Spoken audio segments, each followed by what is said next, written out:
Am I the a-hole for telling my boyfriend I'm uncomfortable with him referring to my house as our house? My boyfriend, 43 male, and I, 42 male, have been together just under 2 years. I have 2 children, both elementary age. I share custody with their father. Until recently, I was renting an apartment after I split with my ex-husband. I just bought a house, and I'm so happy to be creating a new comfortable home for my children. Getting this home feels like a major accomplishment for me, and I am proud that I can provide a better home for my kids now than during my marriage. I care about my boyfriend deeply, but I am not in a place where I want to live together with a partner yet. We have both been in stressful long-term marriages. I don't plan on remarrying. We have discussed this many times. He wants us to live together in the future. I told him I want that eventually, but I can't give him a time frame for when I may be ready for that. He gets along with my kids very well, but I'm reluctant to have him in a stepdad role for various reasons. Mental health issues and alcohol abuse, which he says he is actively addressing. He has a living situation that is less than ideal, and has been leaving things in my home every time he stays over. It started with some clothes, now it's a keyboard and guitar, and spare TV. I feel like this is a method of moving in without officially moving in. He has started using the term our a lot. Our house, our bed, our kids. I started a discussion about how it makes me uncomfortable that he behaves basically like we live together. When my kids are at their dad's, he's always over, and I have to basically ask if I can have nights home alone sometimes. I require regular recharge time alone for self-care. I don't get that opportunity often. He reacted pretty angrily because he said the terminology ours doesn't matter because we are 2 adults in a loving relationship.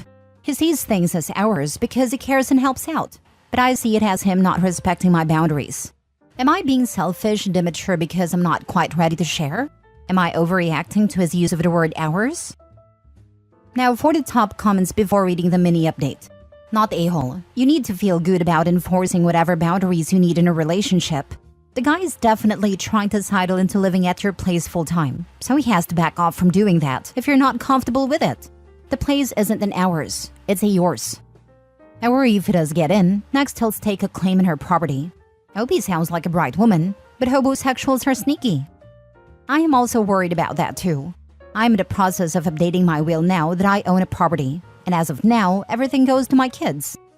Your boyfriend is definitely giving homosexual vibes if you say his living situation isn't ideal. Protect your home that you worked so hard for. That is for you and your kids. Not the a-hole, by the way.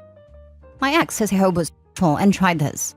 First, it was things he just forgot at my house, which led you then calling it our house. Luckily for me, I'd moved in October and he immediately started talking about inviting his friends over for the holidays. I tried to tell him that I wanted a quiet holiday just myself and my son. He blew up at me and I told him he needed to leave. As he walked out the door, he said he'd be back in an hour so I had some time to cool off. When he returned, the few things he had at my house were in a box on the porch, and my best friend's husband was changing the locks. Not the a-hole. I think I see something here. He's not in a good place, poor living situation, mental health, leaving things at your house. He's in trouble, maybe about to be evicted. Certainly he's nesting, putting his valuables at her house and moving them from his. And it's too soon, too pushy. I think the fact that you don't see him as a stepfather material is significant. Even if you can't fully put it into words, you know there's something up. It's been 2 years, and there is definitely a plan for the long term, but he can't wait. Is it because he loves you so much? Or because he needs somewhere to stay and someone to look after him? Be careful, OP. It's been 2 years. If it was about a place to stay, he would have been in the apartment before the house. I think the real issue could be just what she said. She's always had a problem with boundaries in her marriage. Escaped what I assume wasn't a healthy relationship. Finally, she got on her feet to where she could provide a stable, comfortable home for her kids, a feat she probably saw as impossible alone, and now here's the man that she loves, trying to move in and lay claim to what she worked hard for. It might be reminiscent of how things began for her and her ex, and she's afraid of history repeating itself, in my opinion. I agree with your take on this. My instincts are telling me that this isn't right because I've done this before. I'm learning, just wish it was a bit quicker. Now for the mini update. Thank you to everybody for the mostly supportive comments. Clearly, I have settled into old habits and did properly establish boundaries in this relationship from the beginning. I'm going to spend my evening alone, packing up his things. Next story. Am I the a-hole for cutting off my wife's access to our finances and giving her an allowance? I, male 35, have been married to my wife, female 33, for 10 years, and we have a son, male 7. My wife is a homemaker and I work as an engineer. We have a joint account and she has access to my other accounts. I've always trusted her and never controlled the money.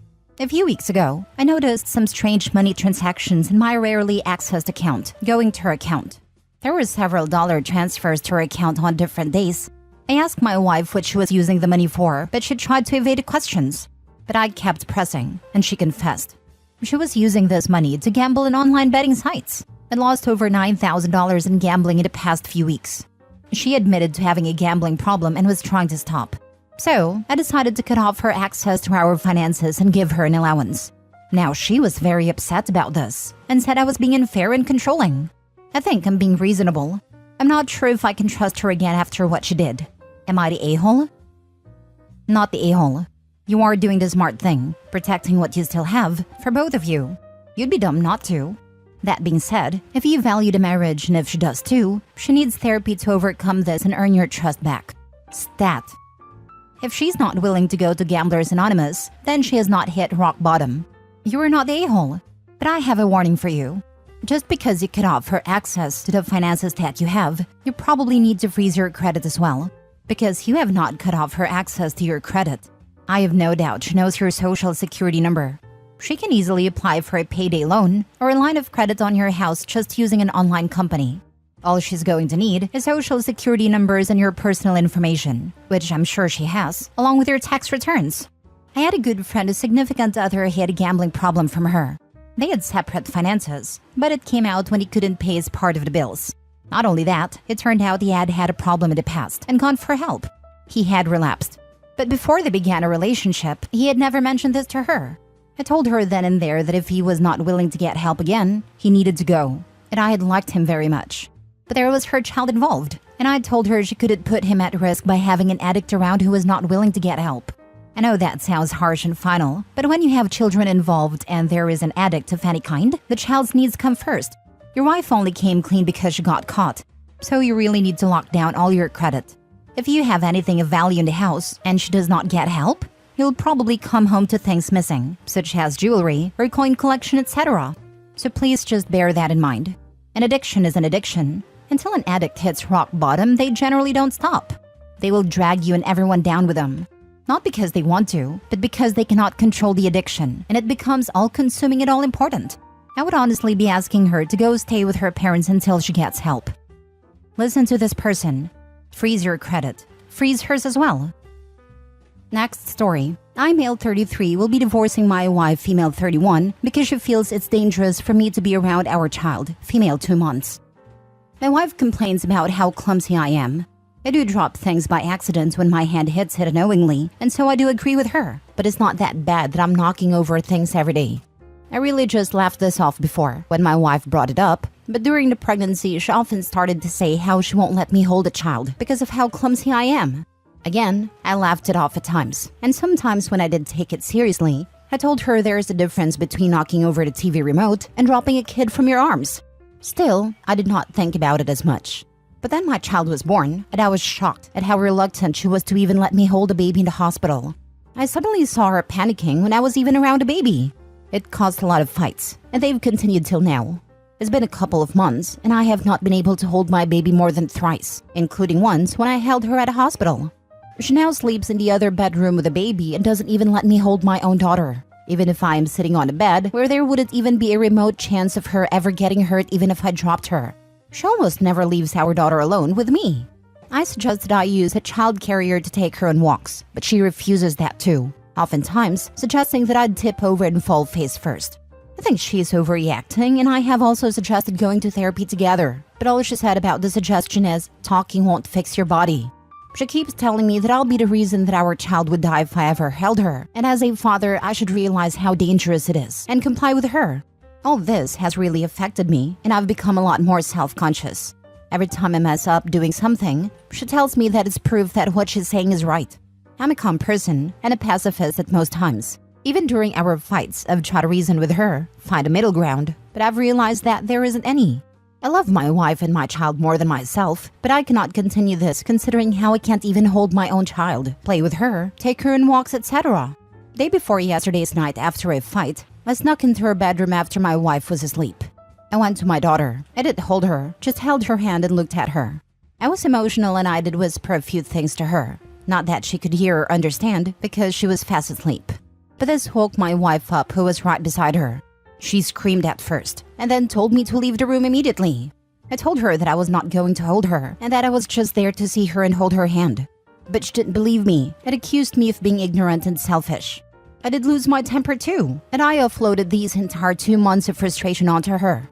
I feel terrible about how I acted that night, and I'm staying at a hotel as she told me to leave the next morning. I wasn't in a mood to argue either, so I quietly left. I cannot seem to get over any of what has happened. And even though it hurts so much, I think I'm going to part ways. Now for the top comments. Please call your wife's doctor. This extremely controlling behavior based on faulty logic is a sign of a postpartum mental health problem. You don't deserve this treatment, but your wife's psychosis puts her at risk of self-harm or worse, or actions that could endanger your baby. I'm sure you're sleep deprived, so haven't noticed the severity of this behavior, but your wife and child are both in danger. It is not uncommon for deaths to happen at this stage. Your wife needs immediate psychiatric support. I do believe postpartum could be to blame, but I'm concerned how she would talk about how she didn't want him holding the baby before she was born. Maybe she was anxious about it during the pregnancy. I'm assuming she's a first-time mom, and PPD turned it up to 11. Regardless of the exact origin, there is a serious mental health problem going on, and she needs help for her well-being, and that of your baby. Call the doctor. I used to work in inpatient mental health wards, primarily the mom and baby ward. Your wife is showing some concerning signs of postpartum anxiety. I'd give your health visitor/midwife/doctor a call and express her concerns before the anxiety manifests itself in more harmful ways. Although preventing a father from bonding and caring for his child is harmful already. 100% this. Divorce is totally your choice, but get her this help first for your baby's sake. I agree 100%. It's hard because this isn't what people think of when they think postpartum depression, but it takes all kinds of forms. Some anxieties happen during pregnancy and become extreme in postpartum. Your wife needs help. She could be in danger, even beyond preventing your bond. Last story. Am I the a-hole for telling my wife she is neglecting our older kids? I'm male 40 and married to Kate, female 38 for 8 years. I work in construction and she is a kindergarten teacher. We have 4 kids, an 8-year-old boy, a 6-year-old boy, a 2-year-old boy, and a 6-month-old girl. Kate has always wanted a girl. After our second child, we had a talk, and I expressed that our family is perfect with our 2 wonderful boys. She cried and suggested trying one last time, as she has always desired a big family. After our 3rd child was born, I scheduled a vasectomy, but due to lockdowns and backlogs, my appointment got postponed. Although I used rubbers, it seems one broke, leading to Kate getting pregnant again. She finally got a daughter she always wanted. From the moment she announced it, she began using phrases like, "Finally, a girl," or "I can finally enjoy having the baby I wanted." I assumed she was just overly excited. Honestly, to me, what's the difference? They're all our kids. We live in Canada and Kate is on an 18-month maternity leave. She seems to have shifted the responsibility to 3 older kids onto me, as if she doesn't see them anymore. Our youngest boy, the toddler, has speech delays, requiring me to take unpaid time off for speech therapy. Meanwhile, Kate makes TikTok videos showcasing how she dresses up our baby girl and conducts a baby fashion show.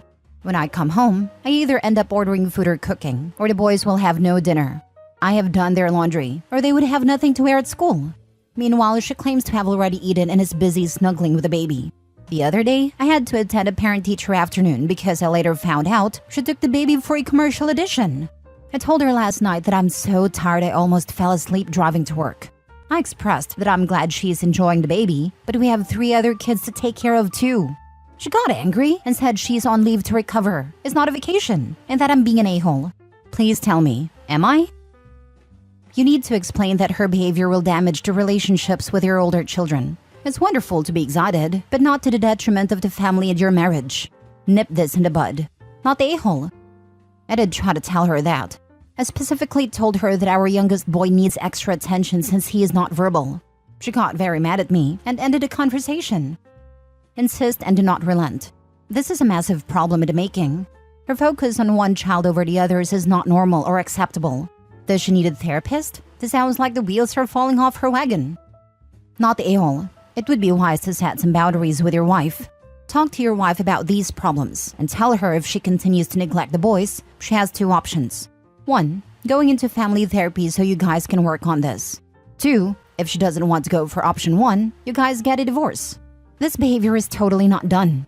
She doesn't respect you and your boys. She just wants to have a mini her and now her dream came true. Your boys deserve having a loving mother who protects them and cares for them. And you deserve a loving and respecting wife. You need to be a team with your wife to take care of all 4 children. If she doesn't see it that way, she can go, and you deserve so much better. I've suggested therapy, but she rolled her eyes and said no. Yes, baby is definitely her mini-me. She mentions that all the time that she finally has a mini-me. Blonde hair and blue eyes. Boys all have my brown hair and brown eyes. I get your daughter is an infant now, but this is also terrible behavior for the baby, especially as she grows. Your wife is literally setting up the stage for mental and emotional abuse for your daughter. She is already doing this and neglects her 3 sons. Start writing everything down with dates and times. For example, the time she spends online recording with your daughter, the skipped meals, the missed appointments, the obsessive language she uses when speaking about your daughter, refusal to seek help. The fact that she lets the other kids go hungry because she already ate and missing appointments at a school for additions are really messed up and harmful for all 4 kids.